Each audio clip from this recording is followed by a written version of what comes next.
ഒരു കാര്യം ചെയ്യാൻ അറിഞ്ഞുകൂടെങ്കിൽ എന്തിനാണ് ഇങ്ങനെ ഈ ആശുപത്രി എല്ലാവരും കൂടെ ചേർന്നുകൊണ്ട് പ്ലാനിങ്. ഇങ്ങനെ ഒരു സംഭവം നടന്നിട്ടില്ല, ഇങ്ങനെ ഒരു പ്രസവം നടന്നിട്ടില്ല, ഇങ്ങനെ മുറിവ് സംഭവിച്ചില്ല, നിങ്ങളെ ചോദിക്കപ്പോൾ അങ്ങനെ പറഞ്ഞാൽ അത് അവിടെ തൂക്കണ ചേച്ചിമാരടുത്തോട്ട് കംപ്ലീറ്റ് വരെയും പറഞ്ഞ് ബോർഡുകാർ വന്ന് ഇവിടെ ഈ മുറിവ് നോക്കി. എൻ്റെ പേര് ഹസ്ന ഫാത്തിമ എന്നാണ്, 23 വയസ്സാണ്, വിതുരയിൽ നിന്നാണ് ഞാൻ വരുന്നത്. അപ്പോൾ എനിക്ക് കഴിഞ്ഞ വർഷം ജൂൺ 19-ാം തീയതി ആയിരുന്നു എൻ്റെ പ്രസവം നടക്കുന്നത്. അപ്പോൾ പ്രസവത്തോടുകൂടി എനിക്ക് ഡോക്ടർ കുഞ്ഞിറങ്ങി വരാൻ വേണ്ടിയിട്ട മുറിവ് ഒരുപാട് താഴ്ചയിലാവുകയും അപ്പോൾ അത് മറുതോരം വരെ മുറിയുകയും അതിൻ്റെ നരമ്പിന് പരിക്കേൽക്കുകയും ചെയ്തതിൻ്റെ ഇതിലായിട്ട് നമ്മൾ ട്രീറ്റ്മെൻറ്റും കാര്യമൊക്കെ ഇരുന്നപ്പോൾ എൻ്റെ ഇതിൽ പരാതി നമ്മൾ കൊടുത്തിരുന്നു. ഇടയ്ക്ക് കഴിഞ്ഞ വർഷം നമ്മൾ പരാതിയെല്ലാം കൊടുത്തിരുന്നതാണ്. അപ്പോൾ അതിൻ്റെ ഇതൊന്നും നമുക്ക് ഇതുവരെ ഒന്നും ആയിട്ടില്ല. പിന്നെ പ്രസവം നടക്കുന്ന 19-ാം തീയതി പ്രസവം നടന്ന് 3-ൻ്റെ അന്നോട്ടാണ് എനിക്ക് വിഷയം ഉണ്ടാവുന്നത്. മുറിവിൽ കൂടെ തന്നെ മലം വരികയും സ്റ്റിച്ചെല്ലാം പൊട്ടുകയും ചെയ്തു. ഈ കാര്യം ഡോക്ടറെ അടുത്ത് പറഞ്ഞപ്പോൾ ഡോക്ടർ പറഞ്ഞു വേറെ കുഴപ്പമൊന്നുമില്ല, മുറിവ് ഉണങ്ങുമ്പോൾ ശരിയാവുമെന്ന് പറഞ്ഞ് എന്നെ പ്രസവത്തിന് തന്നെ 10 ദിവസത്തേക്ക് എന്നെ അഡ്മിറ്റ് ആക്കുന്നത്.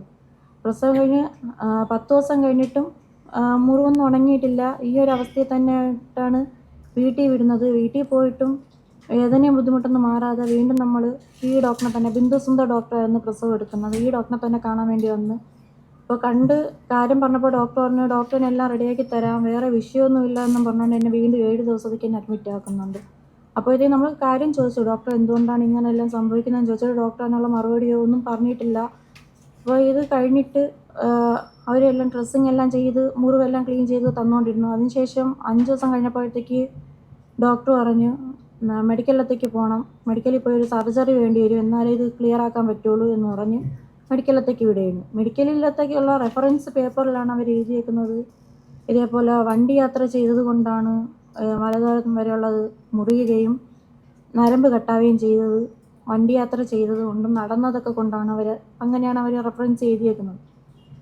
മെഡിക്കലിൽ ചെന്ന് ഈ ഡോക്ടറുടെ ഫ്രണ്ടിനെ തന്നെയാണ് കാണിക്കാൻ പറഞ്ഞ് അവിടത്തേക്കാണ് തന്നത്. അങ്ങനെ അവിടെ പോയി ഡോക്ടറിനെ കണ്ടപ്പോൾ ഡോക്ടർ പറഞ്ഞു ഇത് വെജൈനൽ ഫിസ്റ്റുലയാണ്, ഇത് സർജറി ചെയ്യാതൊന്നും ചെയ്യാൻ പറ്റൂല, കുടൽ പുറത്ത് വെച്ച് ബാഗ് ഇടണം, കൊളോസ്റ്റമി ചെയ്യണം, എന്നാൽ മാത്രമേ താഴത്തെ മുറിവ് ഉണങ്ങുള്ളൂ എന്നും പറഞ്ഞുകൊണ്ട് ജൂലൈ 30-ാം തീയതിയാണ് എനിക്ക് ആദ്യത്തെ സർജറി ചെയ്യുന്നത്. ആ സർജറി ചെയ്ത് കുറച്ച് വീട്ടിൽ വന്നതിന് ശേഷം വീണ്ടും പഴയ അവസ്ഥ തന്നെയായിരുന്നു, മുറിവിൽ കൂടെ തന്നെ വീണ്ടും മലം വന്നുകൊണ്ടിരുന്നു.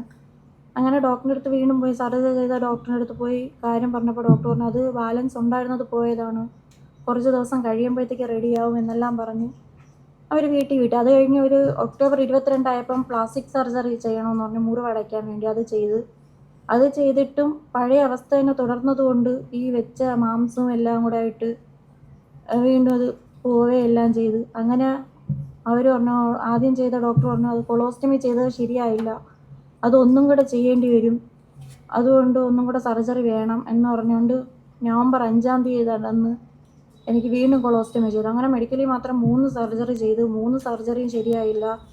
3ാമത് ചെയ്ത കൊളോസ്റ്റമിയും ഫുള്ള് ഇതായി, അവർ പുറത്ത് വെച്ച കുടൽ അകത്ത് പോയി, വയറിൽ മല അകത്ത് കെട്ടിക്കിടന്ന് ഇൻഫെക്ഷനായി, ഫുള്ള് പഴുപ്പ് കയറി, പഴുപ്പ് പുറത്ത് വയറ് താനെ പൊട്ടി പഴുപ്പൊലിക്കാനുള്ള ഇത് വന്ന് അങ്ങനെ അവിടെ ചെന്നിട്ട് വേറെ ഇതൊന്നുമില്ല. അവരുടെ അടുത്തേക്ക് വേദനയും ഇതെല്ലാം ആയിട്ട് ബുദ്ധിമുട്ടായിട്ട് മെഡിക്കലിൽ ചെന്നപ്പോഴത്തേക്കും ഡോക്ടർ പറഞ്ഞു വേറെ കുഴപ്പമൊന്നുമില്ല, 3 മാസം വരെ വേദന സഹിക്കുക, അല്ലാതെ അവരെ കൊണ്ടൊന്നും ചെയ്യാൻ പറ്റില്ല, ഇനി ഒരു സർജറി ഒന്നും ചെയ്യാൻ പറ്റില്ല, 3 മാസം കഴിഞ്ഞാൽ ഈ കൊളോസ്റ്റമി തിരിച്ച് നമുക്ക് വെക്കാം എന്നുള്ള രീതിക്കാണ് അവർ നിന്നത്. ഇപ്പോൾ വീട്ടിൽ വന്നിട്ട് വേദന സഹിക്കാൻ പറ്റാതെ വന്ന് വയറ് ഫുള്ള് പഴുപ്പ് ഇങ്ങനെ ഒലിക്കാൻ തുടങ്ങിയപ്പോഴത്തേക്ക് ഒരു പ്രൈവറ്റ് ഹോസ്പിറ്റലിൽ പോയി, കടയ്ക്കലുള്ള കിൻസാർ എന്ന് പറയുന്ന പ്രൈവറ്റിൽ പോയി. അവിടെ ചെന്നപ്പോഴത്തേക്ക് ഡോക്ടർ പറഞ്ഞത് ഒന്നും കൂടെ ചെയ്യാം, നമുക്ക് കൊളോസ്റ്റമി അവിടെ നിന്ന് മാറ്റി വലത് ഭാഗത്തോട്ട് മാറ്റി തരാമെന്ന് പറഞ്ഞ് ഇടത് ഭാഗത്തുനിന്ന് കൊളോസ്റ്റമി എല്ലാം കൂടെ മാറ്റി വലത് ഭാഗത്തോട്ടാക്കി. വയറിൻ്റെ ഒരുപാട് മാംസവും ഇതെല്ലാം എടുത്ത് കളയേണ്ടി വന്നു, പഴുപ്പ് കയറി. അത് കഴിഞ്ഞ് ഇപ്പം പ്ലാസ്റ്റിക് സർജറി ഇപ്പോൾ ഒന്നും കൂടെ ചെയ്തു. ഇപ്പോൾ 20 ദിവസമേ ആയുള്ളൂ സർജറി കഴിഞ്ഞിട്ട്. ഇപ്പോൾ ആ ഒരു ബുദ്ധിമുട്ടിലും ഇതിലുമായിട്ടാണ് നിൽക്കുന്നത്. ഇപ്പം ഇരിക്കാൻ പോലും പറ്റാത്തൊരു സാഹചര്യത്തിലാണ് മുമ്പോട്ട് പോകുന്നത്.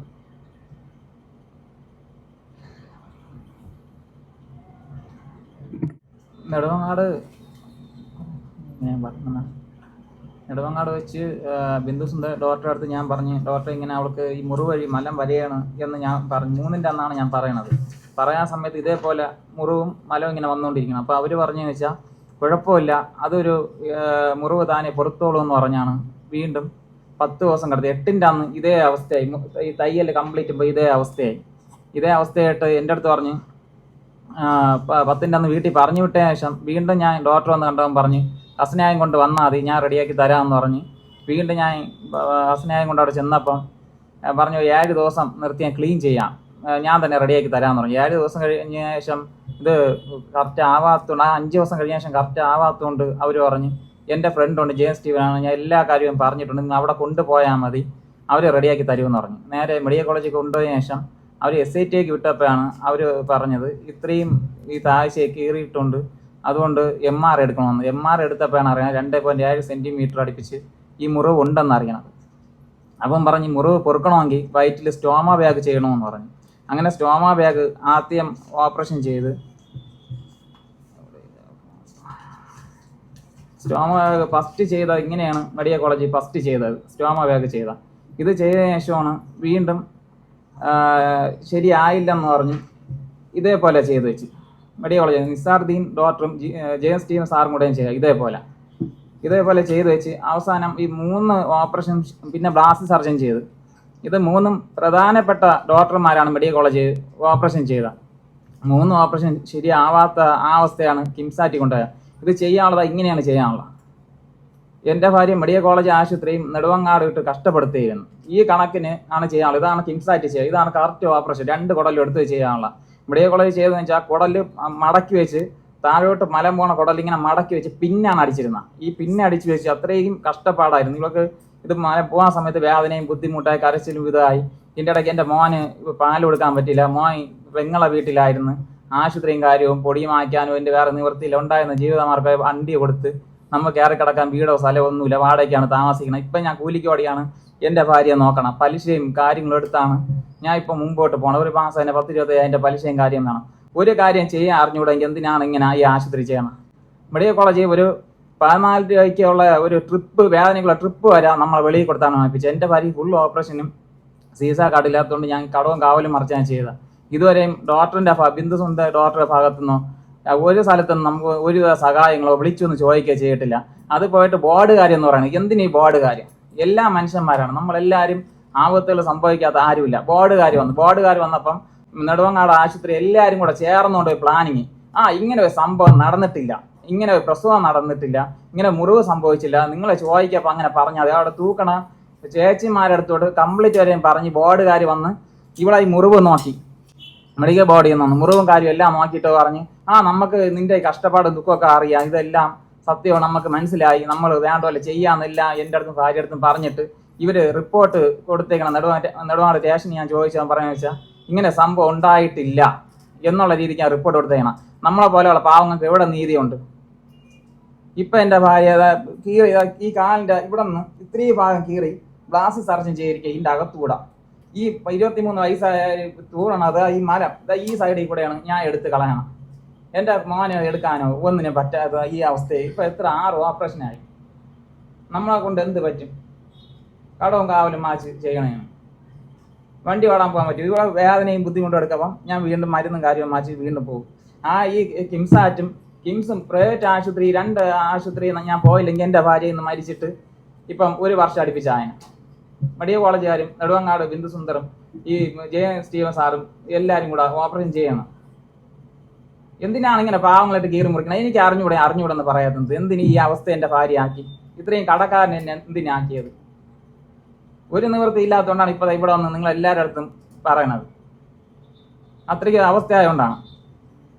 ഇപ്പം അവള് നടക്കാൻ ബുദ്ധിമുട്ടുണ്ട്. ഇപ്പം ഓപ്പറേഷൻ കഴിഞ്ഞിട്ട് 16-20 ദിവസം അടുപ്പിച്ച് ഇപ്പം ഓപ്പറേഷൻ കഴിഞ്ഞിട്ടായി. നമ്മൾ ഈ പറയണ എന്തെങ്കിലും ഒരു ഇതായിട്ട് തോന്നുന്നു, നിങ്ങൾ തിരക്കി നോക്കണം നമ്മളെ അവസ്ഥ. എല്ലാവർക്കും നമസ്കാരം. ഒരു തിരുവനന്തപുരത്തുള്ള മാധ്യമ പ്രവർത്തകൻ വിളിച്ചു പറഞ്ഞതിന്റെ പേരിൽ ഞാൻ ഈ വീട്ടിൽ നേരിട്ട് പോയി ആ ഒരു ദുരിതം നേരിട്ട് കണ്ട ആളാണ്. അതായത് ശരീരത്തിന്റെ എല്ലാ പാർട്ടും നമ്മൾ വിചാരിക്കുന്ന പോലെ അല്ല. ഈ ഡ്രസ്സ് ഇട്ടിരിക്കുന്നതുകൊണ്ട് നിങ്ങൾക്ക് എനിക്ക് പറഞ്ഞു തരാൻ ബുദ്ധിമുട്ടുണ്ട്. ഞാൻ ഒരു സാമൂഹ്യ പ്രവർത്തകനുള്ള നിലയിൽ കഴിഞ്ഞ ഒരു 23 വർഷമായിട്ട് ഇത്തരം ആളുകളെ കാണുന്നതാണ്. പക്ഷെ ഇത്ര വേദനിപ്പിച്ച ഒരു ശരീരം ഞാൻ കണ്ടിട്ടില്ല എന്ന് പറയാം. കാരണം ഈ ഒരു പ്രായത്തില് ഈ കുട്ടി അനുഭവിക്കാവുന്നതിന്റെ മാക്സിമം അനുഭവിച്ചിരിക്കുകയാണ്. നമുക്കിത് അവർക്ക് സൗജന്യ ചികിത്സ യാതൊരു കാര്യങ്ങളിലും ഗവൺമെന്റ് കഴിഞ്ഞ സർക്കാർ ഇടപെട്ടിട്ടില്ല. കേസ് കൊടുത്തവര് റൂറൽ SP സഹിതം കേസ് കൊടുത്തു. കേസ് തേച്ച് മാച്ച് കളയുന്ന ഒരു രീതിയിലുള്ള ഇടപെടൽ ഉണ്ടായോ എന്ന് സംശയിക്കേണ്ടിയിരിക്കുന്നു. ഈ കുട്ടിയുടെ വിഷയം നടന്ന സമയത്ത് ബിന്ദു സുന്ദർ എന്ന് പറയുന്ന ഡോക്ടർ ഇത്ര അനാസ്ഥ കാണിച്ച് അത് കൃത്യമായി സർക്കാർ ഇടപെട്ടിരുന്നെങ്കിൽ, അന്നത്തെ ആരോഗ്യ വിഭാഗം ഇടപെട്ടിരുന്നെങ്കിൽ പിന്നീട് വീണ്ടും ഒരു കുഞ്ഞ് അവരുടെ കൈകൊണ്ട് മരണപ്പെട്ടു. ആ സമയത്ത് മാത്രമാണ് അവരെ സസ്പെൻഡ് ചെയ്തിരിക്കുന്നത്. ഈ പറയുന്ന നെടുമങ്ങാട് താലൂക്ക് ആശുപത്രിയിലെ ബിന്ദു സുന്ദർ ഡോക്ടർ ഇപ്പോൾ സസ്പെൻഷനിലാണ്. പക്ഷെ അതുകൊണ്ട് കാര്യമായില്ല. നമുക്കറിയാം ഒരു ഡോക്ടറും മനഃപൂർവ്വം ചെയ്യില്ല. ഡോക്ടർമാരും നഴ്സുമാരും ഒക്കെ ആരോഗ്യ മേഖലയിൽ എടുക്കുന്ന എഫേർട്ടിനെ ഒന്നും ആരും തള്ളിക്കളയുന്നില്ല. നമുക്കറിയാം അവരെല്ലാം ഒരുപാട് എഫേർട്ട് എടുത്ത് ജനങ്ങളെ സേവിക്കുന്നവർ തന്നെയാണ്. പക്ഷെ കൈ അബദ്ധം പറ്റിപ്പോലെ സമ്മതിക്കാനുള്ള ഒരു വിവേകം മനുഷ്യനുണ്ടാവണം. അതാണ് മനുഷ്യത്വം, അതാണ് ഡോക്ടർ. അല്ലെങ്കിൽ ആ പദവിക്കോ ഒരു സ്ത്രീ എന്ന നിലയിലോ അവർ സ്ത്രീ എന്ന് പരിഗണിക്കാൻ പറ്റില്ല. കാരണം ഇത്ര വയ്യാതിരിക്കുന്ന ഒരു കുഞ്ഞിനെ പോലും അഹങ്കാരി, നീ നമ്മളോട് സഹകരിക്കുന്നില്ല, ഇനി ഈ കുട്ടിയെ വിളിക്കാൻ വിളിയൊന്നുമില്ല. ഈ കുട്ടി പലതവണ എന്നോട് പറഞ്ഞതാണ്, ഞാൻ ആത്മഹത്യ ചെയ്യും മാം, എനിക്ക് പറ്റില്ല, എനിക്ക് ഞെരുങ്ങിപ്പോയൊരു മരുന്നെടുത്ത് കഴിച്ചോ സൂയിസൈഡോ കയറ് കെട്ടാനോ എനിക്ക് പറ്റാത്തതുകൊണ്ട് മാത്രം ഞാൻ ആത്മഹത്യ ചെയ്യുന്നില്ല എന്നാണ് പറഞ്ഞു. ആ കുഞ്ഞിന്റെ മുഖം നോക്കിയിട്ട് നാളെ ആ കുഞ്ഞിന് 1 വയസ്സ് തികയുക.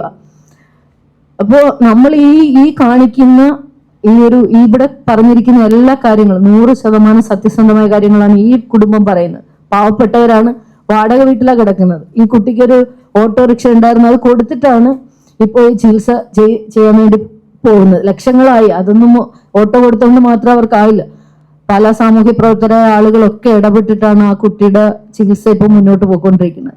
നിങ്ങൾ മാധ്യമ പ്രവർത്തകർ ഇതൊരു പ്രധാന വിഷയമായി നമ്മുടെ കുടുംബത്തിൽ വരുമ്പോഴേ അറിയുള്ളൂ. മാധ്യമങ്ങളാണ് എപ്പോഴും ഇങ്ങനെയുള്ള കാര്യങ്ങൾക്ക് ശബ്ദിക്കാൻ കൂടെ ഉണ്ടാവുക. അതുകൊണ്ട് നിങ്ങൾ അതുപോലെ ഇവരോടൊപ്പം ഉണ്ടാവുക.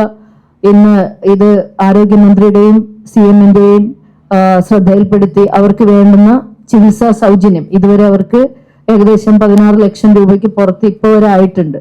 അവര് കിടപ്പാടോ ഇല്ല, വേറൊരു വീട്ടിൽ നിന്ന് അവരെ ഇറക്കി വിട്ട് അവർക്ക് പോകാൻ സ്ഥലമില്ല. ആരെങ്കിലും ഈ വാർത്ത കേൾക്കുന്ന ആളുകൾ മനസാക്ഷി ഉള്ളവരുണ്ടെങ്കിൽ അവർക്ക് ചികിത്സയോടൊപ്പം അവർക്ക് വാടക കൊടുക്കാതെ സൗജന്യമായിട്ട് താമസിക്കാൻ പറ്റുന്ന നല്ലൊരു സ്ഥലം അല്ലെങ്കിൽ ഒരു വീട് വെച്ച് കൊടുക്കാനോ ഒരുപാട് കാര്യങ്ങൾ ചെയ്യുന്നു. തൊട്ടു മുന്നിൽ റോട്ടറി ക്ലബ്ബ് സ്ത്രീകൾക്ക് വേണ്ടി ഓട്ടോറിക്ഷ പറഞ്ഞു. അതുപോലെ അങ്ങനെയുള്ള ആളുകൾ ഈ പാവപ്പെട്ട പയ്യന് ജീവിക്കാനുള്ള എന്തെങ്കിലും ഒരു സാധനം ചെയ്തു കൊടുക്കണമെന്ന് എല്ലാവരോടും അഭ്യർത്ഥിക്കുകയാണ്. സത്യം പറഞ്ഞാൽ എൻ്റെ എനിക്കിപ്പം സാമ്പത്തികമായിട്ട് കുറച്ച് പ്രതിസന്ധിയിലാണ്, ഇല്ലെങ്കിൽ ഞാൻ തന്നെ ചെയ്തു കൊടുത്തേ. അതെ, അവര് പറഞ്ഞു കേട്ടില്ലേ, ആ ബോർഡിൽ നിന്നുള്ള ആ സമയത്ത് വന്നിട്ട് അവിടുത്തെ തൂപ്പുകാരി വരെ വന്നിട്ട് മുറിവ് നോക്കുന്ന ഒരു അവസ്ഥയാണ്. എന്ത് കാര്യത്തിനാണ് മെഡിക്കൽ ബോർഡ് കൂടുന്നത്? അത് കൃത്യമായ ഒരു ചികിത്സാ സംവിധാനത്തിലേക്ക് പോകാനോ അതിനൊരു സൊല്യൂഷൻ കണ്ടെത്താനല്ലേ ബോർഡ് വേണ്ടത്. അങ്ങനെ ഒരു ബോർഡ് വന്നിട്ട് അവർക്ക് അതിനുള്ള പ്രയോജനം കിട്ടിയിട്ടില്ല. ആ ബോർഡ് കൊണ്ട് യാതൊരു യൂസും ഈ പാവങ്ങൾക്ക് കിട്ടിയിട്ടില്ല.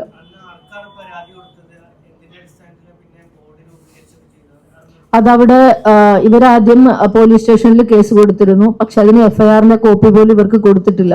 ഇവർ കൊടുത്തിട്ട് 1 വർഷമായി. പക്ഷെ 6 മാസം കഴിഞ്ഞിട്ടുള്ളൊരു സ്ലിപ്പാണ് ഇവരെ കയ്യിൽ കിട്ടിയിരിക്കുന്നത്. അത് കൃത്യമായിട്ട് ഇപ്പം നിലവിൽ എനിക്ക് തോന്നുന്നില്ല അതൊരു FIR ആയിട്ടോ കേസായിട്ടോ. ഇവരോട് പറഞ്ഞിരിക്കുന്നത് കേസ് കോടതിയിലോട്ട് പോയി എന്നല്ലേ കേസിന്റെ കാര്യം. അപ്പം കോടതി വരും, അവിടെ നിന്ന് നിങ്ങളെ APP വക്കീൽ വിളിക്കുമ്പോൾ നിങ്ങൾ പോയാൽ മതി എന്നാണ് പറഞ്ഞത്. പിന്നെ കേസ് കോടതി ആയിട്ടുള്ളതായിട്ട് ഒരു പേപ്പറിൽ ചെന്ന് ഒപ്പിടാൻ പറഞ്ഞു. അങ്ങനെ ഞാൻ പോയി ചെന്ന് ഒപ്പിട്ട് അതിനുശേഷം ഞാൻ വന്നു. പിന്നെ ആരോഗ്യ വകുപ്പ് മന്ത്രിക്ക് ആദ്യം ഇതിൻ്റെ പരാതി കൊടുത്തിരുന്നു. പരാതി കൊടുത്തപ്പം ആ പരാതി മേലാണ് ആദ്യം മെഡിക്കൽ ബോർഡിൽ നിന്ന് 4 അംഗ സംഘം വന്ന് ആ അന്വേഷണം കഴിഞ്ഞ് അടുത്ത് 7 അംഗ സംഘം മെഡിക്കൽ ബോർഡിൽ നിന്ന് വരുമെന്ന് പറഞ്ഞു. അപ്പം ഈ സ്റ്റോമ ബാൻഡ് ഓപ്പറേഷൻ കഴിഞ്ഞിരിക്കുന്ന സമയമായിരുന്നു. അപ്പോൾ എന്നിട്ട് 2 തവണയും ഞാൻ എൻ്റെ ഭാര്യ വയ്യാത്ത അവസ്ഥയിൽ ഒരു കൂട്ടുകാരൻ്റെ കാർ എടുത്താണ് 2 വട്ടവും ഞാൻ നെടുവങ്ങാട് കൊണ്ടുവന്നത്. 2 വട്ടവും കൊണ്ടുവന്നിട്ടും അവരെല്ലാവരും കൂടെ കൂടി ആലോചിച്ച് ഇങ്ങനെ സംഭവം ഇല്ലെന്നുള്ള രീതിക്ക് റിപ്പോർട്ട് കൊടുത്താണ് വിട്ടത്. പിന്നെ നമുക്ക് അതിൽ നിന്ന് ഒരുവിധ നിയമപരമായിട്ടുള്ള സഹായങ്ങളൊന്നും കിട്ടിയിട്ടില്ല. പിന്നെ ഈ സമയത്തും എൻ്റെ ഭാര്യയ്ക്ക് ഗവൺമെൻറ് ആശുപത്രി ആയിട്ടുള്ള ഓപ്പറേഷൻ നമുക്ക് പേടിയാണ്. കാര്യം ഇത്രയും മെയിനായിട്ടുള്ള ഡോക്ടർമാർ ഓപ്പറേഷൻ ചെയ്തിട്ടും ഈ സ്റ്റോമ ബാഗോ ഒന്നും ശരിയാവാതെ വേദന എടുത്ത് ഇത്രയും ബുദ്ധിമുട്ടായാണ്. വേറെ 2 ഓപ്പറേഷൻ തീരാവുള്ളതാണ് മെഡിക്കൽ കോളേജ് 3 ഓപ്പറേഷൻ ചെയ്തത്. ഞാൻ പ്രൈവറ്റ് ആശുപത്രി കൊണ്ടുപോയെങ്കിൽ ഇത്രയും ഓപ്പറേഷൻ എൻ്റെ ഭാര്യയ്ക്ക് ചെയ്യേണ്ടായിരുന്നു. പക്ഷെ എനിക്ക് ആ ഗതികേട് ഇല്ലാത്തതുകൊണ്ടാണ് ഞാൻ മെഡിക്കൽ കോളേജിന് ഞാൻ ചെന്നത്. നമ്മളെ പോലെയുള്ള പാവപ്പെട്ടവർക്ക് ഏറ്റവും പെട്ടെന്ന് ചെല്ലാനുള്ളതാണ് ഗവൺമെൻറ് ആശുപത്രി. നെടുവങ്ങാട് മെഡിക്കൽ കോളേജും ഇവിടെ എല്ലാം. പക്ഷെ അവിടെ പോയിട്ട് എനിക്ക് സഹായം ഉണ്ടായില്ല. അതിനുശേഷം പ്രൈവറ്റ് ആശുപത്രിയിൽ കിംസാറ്റ് എന്ന് പറയുന്ന ഹോസ്പിറ്റലിൽ പോയതിനു ശേഷം അവർ വീണ്ടും പ്ലാസ്റ്റിക് സർജറി ചെയ്തു. ഈ ശരീരത്തിൽ 1 വർഷത്തിന്റെ അകത്ത് 7ാമത്തെ സർജറിയാ. ഇപ്പൊ തുടയുന്നെല്ലാം വലിയ രീതിയിൽ മാംസം എടുത്ത് തിരിച്ചു വെച്ചിരിക്കുക. ഇപ്പൊ മോഷൻ പഴയ രീതിയിൽ ഇപ്പോഴും പോകുന്നില്ല, ബാഗിലൂടെയാണ് പോകുന്നത്. ആ ബാഗിനൊക്കെ നല്ല കോസ്റ്റ്ലി ആയിട്ടുള്ള ബാഗാണ്, അതെല്ലാം റിമൂവ് ചെയ്ത് ക്ലീൻ ചെയ്ത് വെക്കണം. പിന്നെ പെയിൻ ആണെങ്കിൽ നമ്മൾ ആ ശരീരത്തിൽ നമ്മൾ വിചാരിക്കുന്ന പോലെ ഈ കുട്ടി ഭയങ്കര വിൽ പവർ ഉള്ള ഒരു കുട്ടിയാണ്, നമ്മൾ ആരും സഹിക്കാൻ പറ്റില്ല, അത്രയും പെയിനാണ് ഇരിക്കുന്നത്. ഇപ്പൊ ഇന്ന് 7ാമത്തെ സർജറി കഴിഞ്ഞിട്ട് 20 ദിവസമേ ആയിട്ടുള്ളൂ. അപ്പോഴതിന് മരുന്ന് വാങ്ങാൻ പോലും നിവർത്തിയില്ലാത്ത അത്ര ഒരു കണ്ടീഷൻ ആയതുകൊണ്ടാണ് ഞാൻ തന്നെ പറഞ്ഞത് നമുക്ക് മാധ്യമങ്ങളെ കണ്ടിട്ട് ഇത് ഒന്നുകൂടി അഡ്രസ്സ് ചെയ്താൽ മാത്രമേ ആരെങ്കിലും സുമനസ്സുകൾ വാർത്ത കണ്ടിട്ട് അവരെ സഹായിക്കാൻ. പിന്നെ സർക്കാരിന്റെ തലത്തിൽ ഇത് സർക്കാർ ആശുപത്രിയാണ്, അവിടെ നിന്നുണ്ടായ വീഴ്ചയാണ്. കൃത്യമായിട്ട് പിണറായി സഖാവിന്റെ കാലഘട്ടത്തിൽ അത് കൃത്യമായിട്ട് ഇടപെടലുകൾ ഉണ്ടായിരുന്നെങ്കിൽ ഇതുപോലുള്ള അനാസ്ഥ ഉണ്ടാവില്ല. ഈ ബിന്ദു സുന്ദർ ഡോക്ടർ ശരിക്കും എന്താണ്, അവരെ കുറിച്ച് സമഗ്രമായ ഒരു അന്വേഷണം നടത്തണമെന്നുള്ളതാണ്. കാരണം ഒന്നുകിൽ അവർക്ക് എന്തെങ്കിലും മാനസികമായ ബുദ്ധിമുട്ടുകളുള്ള സ്ത്രീയാണെങ്കിൽ അവരെ ഈ ഒരു വിഭാഗത്തിൽ നിന്ന് തന്നെ അവരെ മാറ്റണം. ഡോക്ടർ എന്നുള്ള പദവിയിൽ ഇരിക്കാൻ അവർ അർഹരല്ല.